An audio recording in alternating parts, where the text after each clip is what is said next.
Hey there, and welcome into Texans Training Camp Live, presented by Xfinity. Yeah, the good guys are inside NRG Stadium tonight. This is the first preseason practice inside the stadium in at least like a dozen years, because they haven't done it in a long, long time.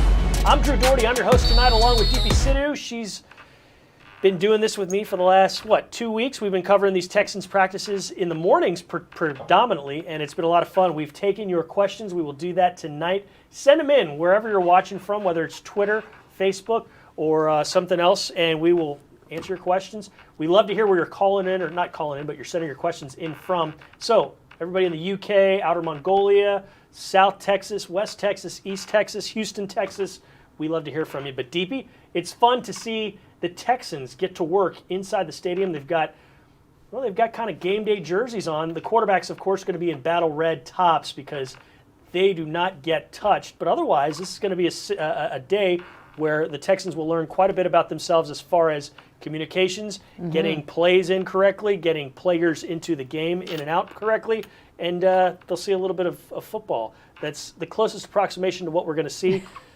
2 weeks from tonight in Kansas City. Yeah, I mean, they're wearing full pads and they're dressed out in jerseys, but I wouldn't expect a lot of down-to-the-ground action, so to speak. I think this is going to be a practice mainly where they work on their, like you said, communications, really for the coaching staff to sort of iron out getting the plays in, how the game day operation is sort of going to work for the players, the younger players, the rookies, the free agents that were added, getting to the locker room and back, getting dressed, getting on the field where everything is, because they don't have the luxury of preseason games to sort of figure all these things out, these nuances. Tim Kelly is going to call plays for the first time in 2020 for the regular season. He's done it in the preseason before, so I imagine those are also some things that they want to work through, maybe fine-tune that process a little bit. So really just a reenactment of game day, how things are going to go, just a dress rehearsal, so to speak, which is what we expect to see tonight. And really the last training camp practice that we're going to get to cover for Training Camp Live. So I know right after this, Drew, you and I are going to go out and watch a little bit of practice ourselves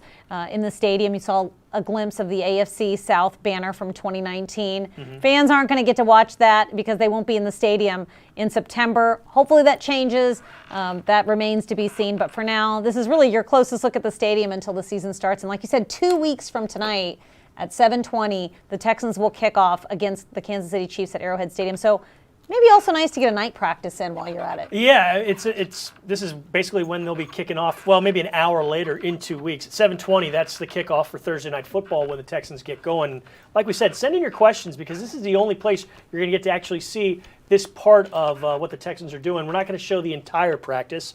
Don't want to give away any state secrets, anything like that. But Deshaun Watson, throwing to the guys there. You see number 18. Randall Cobb has had a nice camp thus far. If you haven't been with us in the mornings to watch these shows, we've talked, DP and I, quite a bit about Cobb and his comfort with Watson and Watson's comfort with Cobb. Texans have never had a slot receiver of his caliber with his production, and if they get what they think they're going to, this offense will be drastically different than what we've seen in years past. Yeah, we've talked about it at length, what a complicated position the slot receiver is. And Kiki QT was having a nice camp, hadn't been out there for the last few practices. He had been learning from Randall Cobb, so that veteran leadership that Cobb brings, sort of helping out the younger receivers. Even though he's new to the Texans, he's not new to the slot receiver position. So he's had an outstanding camp, as has Brandon Cook. So the two big free agent names in the wide receiver corps that were added this offseason, both have shown their chemistry with Watson out there in 11-on-11s. I know Brandon Cook's out there for the first time in 11-on-11s earlier this week. I had a chance to ask Tim Kelly about it, and he really attributes it to the fact that Cooks is a hard worker. He worked a little bit with Watson off the field, but also in the classroom, in the meetings. He's very engaged, and you hope that he can sort of get back to the form that he had a few years back before the injuries. There he is, number 13. We'll get to see a little bit more of him tonight, obviously, with Watson out there. DP, I just chuckled, and it wasn't anything you were saying. It's a question we got from Kaylee, and it's a good one, but it's one that I get just about every single day on Dear Drew, so thanks for sending these in. But Kaylee wants to know, will the Texans get new uniforms soon? And no, they're not getting new uniforms anytime soon. The only change you might see in, not this year, but maybe in a year or two, they might have white helmets for a few select games in the seasons to come, but they're not changing uniforms anytime soon. I've asked people in marketing about this a few different times over the last 5-10 years, and that's not changing. So that's what I was giggling at. That's what I was chuckling at. I like the white helmets, though. That's a nugget of information that I learned on this show the last time you answered this question. And it's nothing definite, but it's something you might be able to look see. for. Some folks who might be watching this for the first time because they don't get a chance to check us out during the mornings, they see that red number 3, and that's Alex Magoo. He is the third quarterback. Didn't get to play last year. He was active, I think, or not active, but on the active roster for about a game or two as A.J. Moore picks off a pass there. A.J. Moore has led the Texans in special teams tackles the last 2 years. But Alex Magoo is somebody who is scratching and clawing and trying to get more time in training camp. And normally I wouldn't spend a lot of time talking about a third quarterback, but this year, because of COVID and because of the way the rosters are going to look differently, you might see a little bit more of Alex Magoo in terms of being around the team. Not necessarily out there because you want number 4, Deshaun Watson, to start the entire time, but Magoo might have a spot on this roster. Yeah, I mean, we've seen it in years past with injuries to quarterbacks, how important that third quarterback position is. And obviously, ever since the Texans have had Deshaun Watson as a starter, you sort of check that off your list that you don't need a third quarterback. You've got your backup in A.J. McCarron, who's had a lot of experience, obviously, in college, at the college level, and in the NFL. And he's done a really good job of working alongside Deshaun Watson. But I'm interested to see where Magoo fits in on this roster. Yeah. Will he be on the practice squad? Will he be on the active roster? Will he be one of those protected guys on the practice squad? We'll see. But hopefully it never comes to it, because if your third quarterback is playing, then things have just gone terribly, terribly wrong. So hopefully that's just something that you just stash back there and you don't really have to worry about it. Indeed. Okay, we got fans watching from Germany. JJ is a fan, and he's checking us out in the UK. Noah in College Station is watching tonight. Jack wants to know who will be the starting tight end. Right now it looks like Darren Fells. And in a lot of packages, they'll start 2 tight ends to start the game. And if that's the case, I think it'll be Jordan Akins as well. But behind those 2 guys, Jordan Thomas has come back and looks a little bit different than he has in years past. Leaner. Yeah, leaner, meaner. He looks pretty good.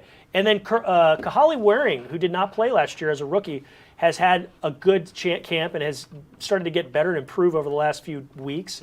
So I think Fells and Akins are your starters, but you might see more from number 81 there, Kahale Waring, as well as Jordan Thomas. I mean, I don't know if Kahale Waring makes a push for starting tight end just yet, but I think that the tight end position is a really, really fun one to watch this training camp, because we sort of knew what we had in Fells, Akins, and then Jordan Thomas comes back, and then Kahale Waring, who we'd sort of, don't forget about me guy, I guess you could say. He had a redshirt rookie season last year. We saw a lot of him in that rookie mini camp early on in the offseason. He looked so good, looked hard to defend. I guess that those water polo jeans, showing through. He's a really athletic player out there. But this year in camp, we've seen a lot more of him. The other day, he caught a touchdown pass from Watson. He got a touchdown pass from A.J. McCarron.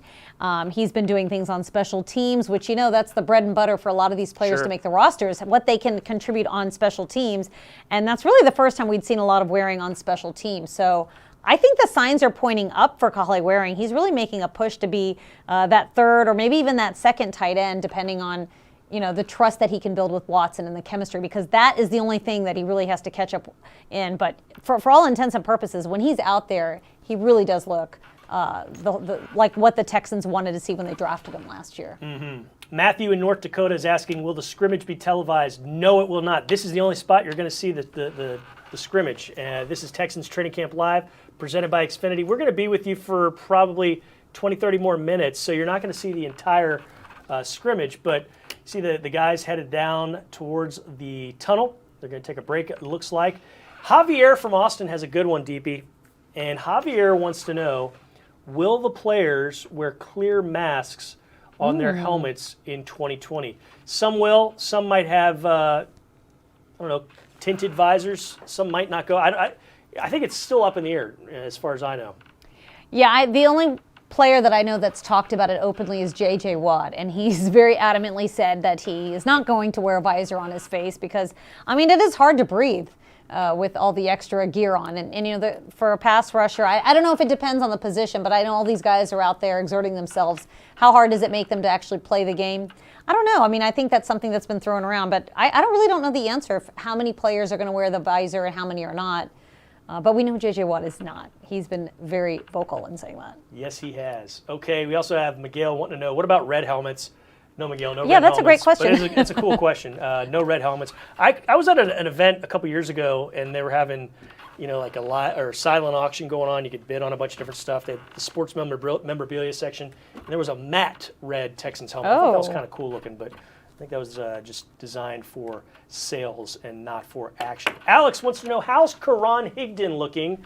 And Karan Higdon is probably, if you listen to what Bill O'Brien has said, probably fourth on the depth chart of running backs. And if you include fullback Cullen Gillespie, he's about fifth, because you've got the two Johnsons, David and Duke Johnson at the top, and then fullback Gillespie will likely be in there as well. But Buddy Howell, who has been a monster on special teams in 2018 and 2019, he's kind of delineated himself and is the third guy as of right now, if you listen to what O'Brien said after practice about 4 or 5 days ago. Yeah, Karan Higdon out of Michigan. He was a highly touted college free agent last year. The Texans were really excited to sign him last year, but then obviously he was injured, so he ended up on the practice squad when he was healthy. And so he's been in the system for a year. And, when he is out there on the field, he does look powerful. He looks good. He's running well. He's worked out. He's come back in shape. He's done all the right things. I think the big separator for him is going to be special teams, because there's only so many roster spots. You've already got the two Johnsons. You're not going to really see them on special teams. Buddy Howell, obviously, and Cullen Gillespie, they can do both. So how many true running backs do you need, and how many running backs you need that can sort of fit both roles? That's really going to be the delineating factor for Karan Higdon. But I know that the Texans have liked what they've seen in him this camp. They have. Higdon, Gillespie, they were rookies last year in 2019. Titus Howard was a rookie as well. He was a first-round pick, the first guy the Texans took last year in the draft. But he played right tackle, played it well, and the Texans are very, very excited about what the future holds for him. He's also one of the best interviews on the team. Deepy had a chance to go one-on-one with him. Here's a condensed version of the Deep Slant. Joining me today for the Deep Slant one-on-one presented by Xfinity, it's right tackle Titus Howard. Titus, so happy to have you here. In training camp, year 2, when you think about where you were this time last year, what do you remember most? I remember, trying to learn as much as I can, being worried about being hot because I was getting used to the Houston weather. There was a lot of stuff going through my mind at the time because I was trying to catch up with all the other guys. And then between that and this year, I'm settled in. Feel like I know a lot more, so I'm more patient. Feel like I'm at home, so I feel pretty good going to year 2. What's been the key to developing that chemistry to the point where you guys are moving so much in sync right now? I think it starts with the leaders that we have, and Nick, Laramie and Zach. Those guys, they always look to help me and Max when we out there. They talk a lot, So those guys have been great vets for us guys who come into our second year. And by us, being here for the second year and all us coming back, that chemistry between us, it's natural now, So we can only, improve on what we started last year. And I feel like we have something special coming. Well, I asked your teammate Nick Martin to do a word association with me. And when we got to your name, he said that the word that came to his mind was funny, that you were the funniest guy on the O-line. So, now I got to play this game with you because I got to know what you're going to say about your teammates. So let's do it. I'm going to say a teammate's name, and you got to give me one word, the first word that comes to your mind when you hear their name, okay? Sure. Ready? It's going to be your O-line, so it should be easy. You know them. Laramie Tunsil. Chill. Max Sharping. Robot. So Nick said Dwight Schrute. Is that similar? He's just... Yeah, he's like, Max is one of the smartest guys I know. So I like he's smart like a robot. Smart like a robot. Okay, I got you. All right, Nick Martin. Nick Martin. I don't even know what to say for Nick. Like Nick is such a happy guy all the time. He called himself simple, but I agree with you. He is a happy guy. Zach. Zach's the granddad of the group. Yeah, veteran guy, granddad. Okay, and last but not least, Titus. I would say I'm the funny guy of the group. You would agree with it. I get the laughs going. Everyone needs some laughs in that room. Good for you. You can't be serious all the time. You got to have like a little fun to get everybody day going. Titus Howard and DP Sidhu there in a deep slant. If you want to see the entire conversation, go to HoustonTexans.com, go to the Texans mobile app, and watch, listen. Those are fun. He's a great interview. Does a good job, and we always love to hear from him. DP, we've got folks all around the world checking us out tonight. Jonathan in El Salvador, Matthew in North Dakota, Javier in Austin, like we mentioned earlier. Eduardo is watching in Mexico. Thank you all. We're glad you're with us. It's good to be with you. We hope you're enjoying things. We've got some more questions that we're taking from all of you. We love the questions. Send them in. And this one is about the running backs. Jacob from Katy. We just answered that basically, but the two Johnsons at the top. Cullen Gillespie is your fullback, and there's a fight between Buddy Howell, who's leading kind of against Karan Higdon. Tyler has this. Will Ross Blacklock be a starter? In certain packages to start the season, maybe. I think as you get further along into the season, you're going to see more of him. But he's had what we've heard from Anthony Weaver, a pretty darn good camp. And you wrote a nice article about Blacklock the other day. Yeah, Ross Blacklock is he's so impressive in his interviews Yeah. and when he talks about what his training camp experience, what his rookie experience has been like. He was so impressed with Anthony Weaver. He told a story about how he met Weaver at the NFL Combine, talked to him for 20 minutes, and was like, I want to play for this guy. And I think the feeling is mutual. The coordinators, the coaching staff, they all really like what they've seen out of him. He works hard. Obviously, it's different from what he did at TCU, but they see the raw talent there and the ability of Ross Blacklock out there. I think his versatility is going to be what gets him on the field sooner rather than later. It's really just going to be the learning curve as a rookie that he has to get through. I think once they feel that he has the ability to understand what he's supposed to do out there on the field and they have that trust in him, you will definitely see more and more of him because all signs are pointing up for Ross Blacklock. He's a smart guy. He's doing all the right things on the field. But it's just a very condensed offseason for the rookies this year. Yeah, so this is Texans Training Camp Live. It's presented by Xfinity, Drew Doherty, and DP Sidhu if you're just joining us. The Texans were out on the field a little bit earlier, and they went inside into the tunnel, and they're going to come back out on the field, I'm sure, in just a bit if they haven't already. But we are, as you see the field there. Oh, here they come. Yeah, they're coming back out there. There's a specialist, the punter, Brian Anger, doing some high knees. Brian Anger, by the way, came in early in the season last year. Over half of his punts, 53% of his punts actually, were down inside the 20. That was a phenomenal number. That doesn't usually get that high. It was best in the NFL. I mean, he was phenomenal in that regard. No surprise that at the end of last season, during the regular season, Texans re-signed him and got him back in the fold. So Brian Anger going to be back. Not to make this all punter talk all the time, but I thought... Well, he's out there warming up. Punter should get some love, too. He was out here in camp in 2019, and he had a great camp and a great preseason. It was between him and Trevor Daniel. Trevor Daniel got the job, but then, the fact that Brian Anger was still available when the Texans scooped him up, I was really surprised, and I think it's really worked out well for both the Texans and for Brian Anger because he's done a nice job for the specialist team. I know Tracy Smith, special teams coordinator, he likes him as well out there. And John Weeks, they re-signed him, Kaimi Fairbairn. So you bring back your specialist. It's something you don't really have to worry about this year. And, he was booming punts the other day in practice. It was actually a talk of practice afterwards, which you don't really hear people wowing at punters in camp, other than if it's Shane Leckler back in 2013. I remember that was the case, but definitely he was impressing some people in camp the other day. DP, Enrique has a great question, and it's the same question that my mother has asked me, that my wife has asked me, and it was, who are the Texans scrimmaging tonight?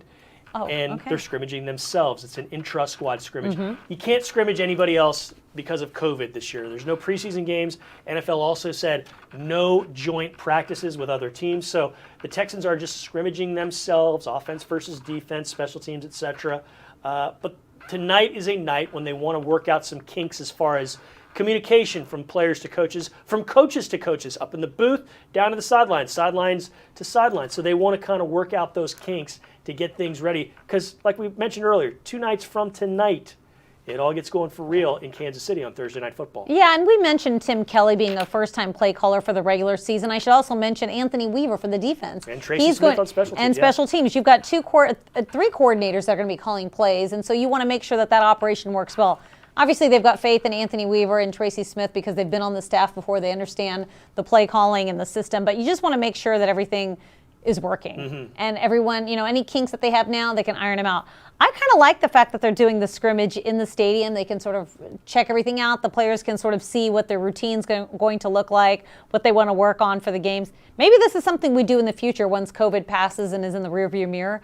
Makes a lot of sense, yeah. But, I like the fact that they're practicing in the stadium because really this is what you're going to see during the season. So they're getting ready for a kickoff return, and that is number 11, Stephen Mitchell. And Stephen Mitchell can fly. He is a very, very fast... Stephen Money Mitchell. Money Mitchell, yeah. He was also what his nickname the is. Shark at USC. Grew up in Pasadena, which is where UCLA plays in the Rose Bowl for their home games, but he went across town to SC. So keep an eye on Stephen Mitchell. But we got more questions, and this is a good one. It's a guy that I know you and I are excited about, and there's a faction of Twitter that is in love with him. Wells wants to know, they're not in love with Wells, but they're in love with Jacob Martin. Is Jacob Martin going to be a starter at outside linebacker? Perhaps. He's now got almost a year of service with the Houston Texans, because it was about this time last year that he was traded from Seattle as part of the Jadeveon Clowney deal. And he's a lot more comfortable, he says. He's also added on 21 pounds of muscle that he didn't have in the playoff game that the Texans played in when they last took the field. Spent the offseason in his garage gym like a lot of these guys, like most of these guys, working out and getting set. But that's somebody that Anthony Weaver singled out when he was asked, hey, who has stood out to you in this training camp, DP? Yeah, I mean, the fact that Anthony Weaver rattled off 3 names that really stood out to him. His was the first, yeah. And his was the first. And the other 2 are guys that you expect, obviously. Zach Cunningham and Justin Reed. But Jacob Martin, to hear that, I thought that was really telling about the sort of camp and the sort of shape that Jacob Martin has returned in. Because you saw glimpses of what he could do last year. And when he talks about it, he said he was sort of thrown into the fire last year. And I had a chance to interview him last year. He actually had no idea he was about to be traded. He heard rumblings of it, but he said that he was across the country on a trip when he heard about the trade because they were off that weekend. And so he quickly packed up, moved to Houston, and there he was. And, you sort of forget that he wasn't really here because we had a number of players that showed up that weekend, but Jacob Martin's certainly one of them. And, the fact that he put on 21 pounds, I'm interested to see what that looks like on the field for him. You know that he's got the pass rush moves to get after the passer, but to see those numbers go up, I think we'd all be really excited to see that. That'd be huge. Perhaps he has more power behind it now because of that strength. He said he feels good. He said he feels fresh. So that's going to be, like you say, something to keep an eye on when we finally see the Texans hit the field in 2 weeks. All right, we're going to keep taking your questions as this rolls along the scrimmage. We'll get going here in a sec. And Natalie wants to know, will J.J. Watt play in the scrimmage? No, he will not play in the scrimmage. He's on his own program to ramp up for September 10th, and tonight does not include that. And J.J. understands the operation. He's kind of got his game day routine down, too. So, I think that if he's not out there, I think he'll be okay. We may see him out there dressed. Right. But I wouldn't expect to see him on the field. Hey, EJ in Oklahoma City, Joe in Brownsville, Bridget in Atlanta. That's Davin Bellamy's mom. Hey, Ms. Bellamy, it's good to see you. Thank you very much. Carmen in Hiram, Georgia. John Grenard's mom. All right, we got some we got some moms watching. I like it. We love it that you're with us. Unfortunately, we've got to wrap things up. So we appreciate you watching. And DP, this was a lot of fun doing this all throughout training camp. I know we're going to be kind of lining things up like this, we think, during the regular season before and maybe even after games. But it's always fun to get together and talk about our favorite football team. Yeah, I love Texans Unlimited. We do that every year before the games, home and away. And this year, we're hoping to bring something like this in this format to you during the games as well, because we want to be able to show you what the players are doing, they're warming up, the big storylines of the week. So you definitely want to stay tuned for that. And we'll be, Drew and I, it'll look just like this. We'll answer your questions. We'll chat a little bit. John Harris couldn't be on the show today, but we'll have him on because he won't be doing radio. That's right. During those Sunday games. But Tyler Suddarth and Nicholas Patterson are the guys on the field shooting it. Thanks to them. And we also had Mitchell Moreland and Connor Sangera here running the cameras in studio. We're all staying properly distanced. She's at least 7 feet from me. These camera guys, they're all 7 or 8, 10 feet from each other. And In his own little booth back there running the show is Tyler Marcotte. Thanks to him. Plus Amanda Caffey, Jay McDevitt on the social end of things. It takes a lot to get an operation like this underway. We thank them. We thank you most of all for watching, because we wouldn't be here were it not for you and your Texans fandom. Thank you so much. We'll see you next time. And until then, go Texans.